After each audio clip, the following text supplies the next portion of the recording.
My brother emptied our dad's bank account 3 days after the funeral and locked me out of the house we grew up in.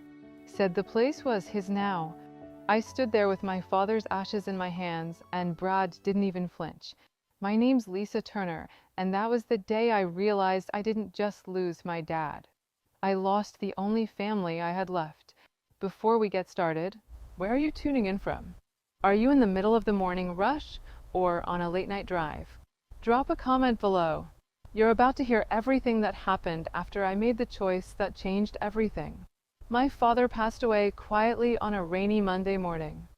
I flew home from Charlotte that night, heart heavy but thankful I made it in time to say goodbye. Dad and I had always been close.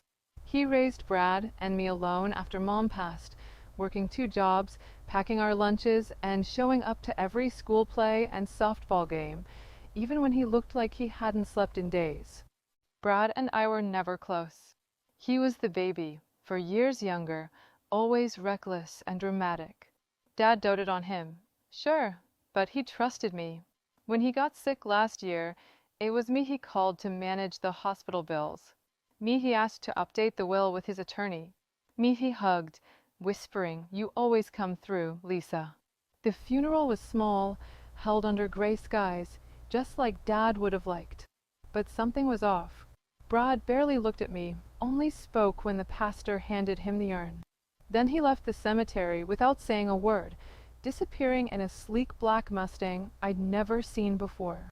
3 days later, I returned to Dad's house to pick up a few photo albums and the box of old letters he kept by the fireplace. The key no longer worked. Brad opened the door with a look that froze my breath. "What are you doing here?" he asked flatly. "What do you mean?" "I'm just grabbing some of Dad's." "This is my house now," he said, arms crossed. "Dad left everything to me. Said you didn't need it." I blinked. "What are you talking about?" "He updated the will last October. I was there when he signed it." He shrugged. "Well, things change." He handed me a thin manila envelope. Inside was a single-page will, supposedly signed just 2 months ago. No lawyer's seal, no witness signatures, just a shaky signature that looked wrong. "Where's the lawyer?" I demanded. "Where's Delaney?" "She's been Dad's estate attorney for 10 years. Brad smirked, stepping back inside. "Like I said, it's all mine now. You've got your life. Go live it." And just like that, the door shut in my face. I stood there on the porch where Dad taught me to ride a bike, my suitcase in one hand and the ashes of the man who raised me in the other. That night, as I sat in my rental car parked under an old oak tree in front of our childhood home, I stared at that forged will for hours. Brad thought he'd gotten away with something, that I'd just walk away. He was wrong, because I wasn't just going to fight for what was mine, I was going to fight for the truth. And I knew exactly where to start. I didn't sleep that night. Every time I closed my eyes, I saw Brad's smug grin, heard the click of the deadbolt sliding into place. I kept replaying his words. Dad left everything to me, but something didn't add up. First thing in the morning, I called Delaney Carter, Dad's longtime estate attorney and practically family. She answered on the second ring, voice gentle but puzzled. "Lisa? I was just about to call you. I wanted to schedule a time to go over the will." I gripped the phone tighter. "Delaney, did Dad change it recently? Like, in the last 2 months?" She hesitated. "No. The last update was last October. We sat in this very office. You and Brad were both named equal shares." "Why?" My breath caught. "Because Brad handed me a 1-page document that says he gets everything. It looks fake." Delaney's voice sharpened. "Bring it to me." "Now." When I arrived at her office an hour later, she took one look at the document and sighed. "This isn't my letterhead, and that's not my signature as witness. Lisa, this is a forgery." I stared at the paper, my chest tightening. "He forged Dad's will?" Delaney nodded grimly. "Looks like it. And he's not very good at it either. That should have been the end of it. I thought we'd file a motion, present the real will, and sort it out in court. But Brad had gotten ahead of us. Over the next week, I discovered that he had moved fast, frighteningly fast. He had already transferred the deed of the house into his name, emptied Dad's personal bank accounts, accounts I didn't even know Brad had access to. He'd told neighbors that he was renovating and planned to flip the property. When I confronted him outside the house, he didn't even blink. "You don't get it, Lisa," he said, stepping onto the porch, barefoot and unbothered. "Dad always said you didn't need him anymore. He wanted me to have this. I just made it happen." My voice shook. "By forging his signature? By lying to Delaney? You think that makes you the rightful heir?"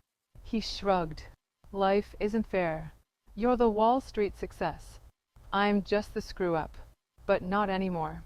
As I turned to leave, he called after me. "You can't win this, Lisa. No one's going to believe you over family." But that's where he underestimated me. Back in Charlotte, I began digging. Emails, bank statements, phone logs. I knew my father better than Brad ever did. Dad kept everything, paper trails, notebooks, little reminders scribbled on the backs of receipts. And soon, I found something Brad hadn't thought to destroy, an email confirmation from Dad to Delaney, dated just 2 weeks before his death. Subject line: confirming October will, no changes. Attached was a scanned copy of the real will. Signed, sealed, witnessed. I stared at that file for a long time, my heart pounding. Brad's lie was cracking, and I was just getting started. The moment I found Dad's email and the scanned will, something shifted in me. It wasn't just about inheritance anymore. It was about truth, about dignity, about protecting the man who raised me and not letting his legacy be rewritten by a bitter son with a chip on his shoulder and a flair for deception. Delaney filed an emergency injunction with the probate court the next morning to freeze all transactions regarding Dad's estate. We had evidence now enough to question everything Brad had done in the last few weeks. But I still needed to know, how had Brad managed to move so quickly? How had he drained accounts and transferred property without raising red flags? The answer came buried deep in one of Dad's old filing cabinets. Back when I was growing up, he kept a sturdy oak desk in his garage office, papers, tools, receipts, you name it. I hadn't had the stomach to go through it after the funeral, but now I forced myself to. I found it in a green accordion folder labeled cash flow, just in case. Inside were meticulous notes. Dad had logged everything: mortgage payments, utility bills, stock dividends, even small cash loans he'd given to Brad over the years. There was a section labeled BRW payouts, and under it, dozens of entries in Dad's tight, slanted handwriting. $1,000, Brad, rent July 2018. $500, Brad, car insurance. $5,000, Brad, business idea, never repaid. The pattern was clear. Dad had been supporting Brad quietly for years, more than I ever knew. But it wasn't pity. It was protection. Notes scribbled in the margins said things like "can't trust him to manage it alone" and "may need to change bank access after last mistake." One page in particular stopped me cold. "If something happens to me, Lisa is the executor. Brad must not have access to financial records. See drawer under desk for backup drive." My breath caught. I dropped to my knees and felt along the underside of the desk. There, screwed into the wood, was a small fireproof lockbox. The key wasn't hard to find, taped behind an old wrench on the wall, right where Dad used to hide emergency cash. Inside the box was a flash drive, a worn business envelope, and a handwritten letter addressed to me. "Lisa, if you're reading this, I'm gone. I'm sorry you have to deal with all this. Your brother's pride, my mistakes. But you always had the clearer head, the stronger heart. Everything I built was for both of you, but you were the one I trusted to do the right thing. If Brad tries to take it all, use what's here. I know you'll make it right. Dad." I clutched the letter to my chest, feeling the weight of every decision ahead. Brad thought he'd erased me from the story, but Dad had left a trail. He'd left the truth. And now I had everything I needed to expose the lie. By the time our court date arrived, I wasn't nervous. I was ready. Dad hadn't just left me a letter and numbers. He left me a roadmap. And with Delaney's legal brilliance and the documentation we'd uncovered, we were armed with the truth. Brad, of course, showed up with flair. He wore a tailored suit 2 sizes too tight and brought a lawyer he probably couldn't afford without dipping into the account he had no legal right to. His confidence oozed arrogance, and when he walked past me in the hallway outside the courtroom, he leaned in and whispered, "You're going to embarrass yourself." I didn't flinch. I just looked him in the eye and said, "We'll see." Inside the courtroom, the atmosphere was tight. The judge was a no-nonsense woman in her 60s who'd clearly seen every kind of sibling battle under the sun. But I could tell from the way her eyes narrowed during Brad's opening statement that she didn't appreciate grandstanding. His lawyer leaned into emotional appeals, how Brad had been left out, how Dad's original will favored Lisa because she was more presentable. I nearly laughed. Delaney stood when it was our turn and calmly submitted Exhibit A, the signed, notarized updated will. Your Honor, this version was stored on the decedent's personal drive. It's time-stamped, digitally backed up, and physically signed. It supersedes the previous version which my client's brother presented. Brad's lawyer objected, claiming forgery. Delaney was ready. We also submit these, she said, laying out the original copies of Dad's handwritten notes, bank ledgers, and finally, the letter. The judge read it in silence. You could have heard a pin drop. Then Delaney plugged in the flash drive. We projected screenshots of financial transfers Brad had executed within 48 hours of Dad's death, transfers only an executor could make. Illegally made, we clarified. But what sealed it? Mrs. Henderson. Yes, I called on our old neighbor again, the same woman who brought over baked goods and knew everyone's business. She testified she'd overheard Brad gloating on the phone about getting Lisa out of the way before the paperwork caught up. Her testimony, paired with Dad's letter and Brad's unauthorized transactions, painted a very clear picture.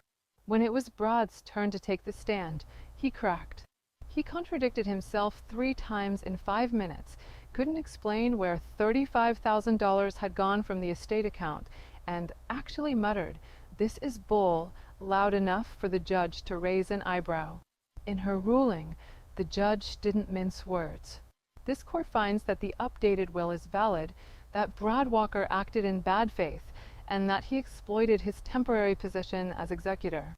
The court reinstates Lisa Walker as the rightful executor and orders an immediate audit of the estate. Mr. Walker, you are hereby barred from any further fiduciary role regarding your father's assets. I didn't cheer.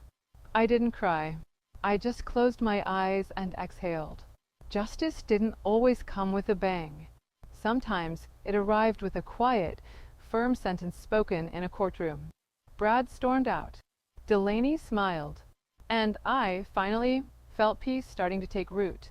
The courthouse steps were crowded when we walked out, but I didn't notice the faces or the flashes of the local paper's camera. I only saw the sky, bright, open, and for the first time in months, not weighed down by dread. Brad didn't say a word when he left. He passed me without so much as a glance, jaw clenched so tight I thought he might grind his teeth into dust. His lawyer trailed behind him, probably regretting ever taking the case. Delaney placed a steady hand on my arm. "It's over, Lisa." I nodded. "Legally, yeah. Emotionally." I gave her a small smile. "Still working on that." The week after the verdict was a strange one.